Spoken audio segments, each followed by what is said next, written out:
Hey everyone, I want to talk to you for a moment about the season we call Advent.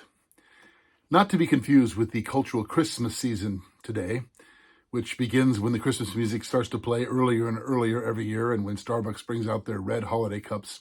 Advent is not about that at all. Advent comes from the Latin word adventus, meaning arrival. And you might think it's talking about the first coming of Jesus, the arrival of Jesus in the manger.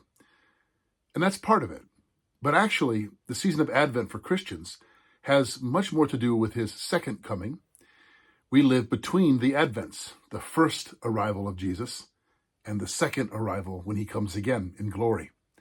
I want to read to you a section out of one of my favorite books on what Advent is really all about, written by a woman named Fleming Rutledge on Advent. And the sermon, which is actually quite famous of hers, called Advent Begins in the Dark. Listen to what she has to say.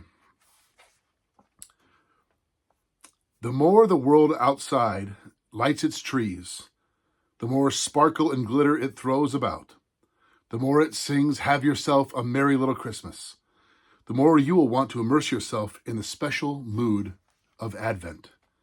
Because Advent, she says, begins in the dark. Advent is designed to show that the meaning of Christmas is diminished to the vanishing point if we are not willing to take a fearless inventory of the darkness. And by darkness, she doesn't mean just like the physical darkness, absence of light. She means the spiritual darkness, the brokenness of the world that we all experience in our lives. Here's what she writes. Advent is about the second coming in glory to judge the quick and the dead. It's about the final breaking in of God upon our darkness. It is about the promise that against all the evidence, there is a God who cares. Where is God? Until he comes again, he is hidden among us, the wounded surgeon, the bleeding victim, the one who hung upon the tree, accursed for our sake. It is this hiddenness that gives Advent its special character. The church's life in Advent is hidden with Christ until he comes again, which explains why so much of what we do in this nighttime appears like failure, just as his life appeared to end in failure, but actually was victory. And finally, she writes, this is not the end of the story. It is just the beginning of the end. As many have pointed out, the church lives in Advent, the time between. We stand in a dark place, no question about it. But all the faculties of the faithful are straining toward the watchman who stands on the heights with his face toward the dawn, one of the most wonderful of all biblical symbols. Watchmen tell us of the night. In a very deep sense, the entire Christian life in this world is lived in Advent, between the first and second comings of the Lord, in the midst of the tension between the way things are and the way things ought to be. I love that sermon, Advent Begins in the Dark. And that image she mentioned at the end about the watchman comes right out of Psalm 130, which I think is the perfect Advent psalm. Listen to what the psalmist writes. Out of the depths I cry to you, O Lord. O Lord, hear my voice. Let your ears be attentive to the voice of my pleas for mercy. If you, O Lord, should mark iniquities, O Lord, who could stand? But with you there is forgiveness, that you may be feared. I wait for the Lord. My soul waits, and in his word I hope. My soul waits for the Lord, more than watchmen for the morning, more than watchmen for the morning. O Israel, hope in the Lord. For with the Lord there is steadfast love, and with him there is plentiful redemption, and he will redeem Israel from all his iniquities.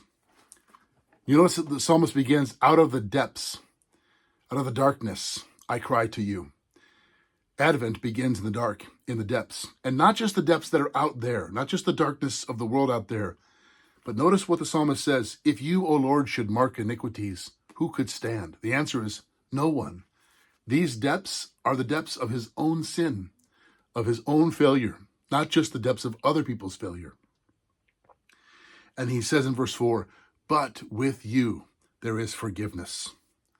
But with you, Lord, there is forgiveness. And therefore, he says, my soul waits for the Lord, and my hope is in his word. And that phrase, more than watchmen for the morning. What is it that watchmen know that we need to learn? Well, watchmen stand on watch from nighttime until morning breaks.